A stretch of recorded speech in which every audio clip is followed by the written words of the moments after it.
তারপর আমি কলেজে যখন ভর্তি হই, যখন আশুতোষ কলেজে যখন এসএফআই করা শুরু করি, তখন তো কলেজ জীবনে সবাই মানে অনেকেই করে, কিন্তু তারা প্রত্যেকে যে পরবর্তীকালে রাজনীতিটাকেই একেবারে জীবনের একমাত্র বা প্রধান কাজ বানিয়ে নেয় এমন তো নয়। তবে সেদিক থেকে বলতে পারি, আসলে আমি যে সময়টায় কলেজে পড়েছি সেই সময়টায়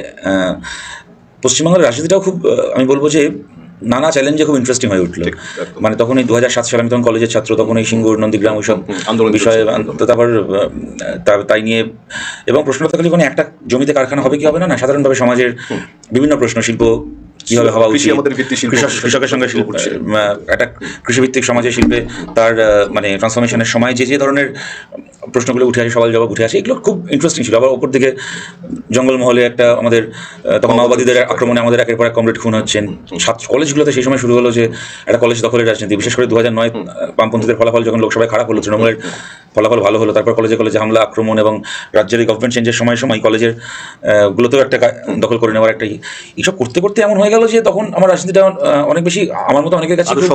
খুব চ্যালেঞ্জিং হয়ে গেল। তারপরে যেটা হলো 2011 সালে, আমি তখন আশাও করিনি, তখন আমি ইউনিভার্সিটি থেকে তখন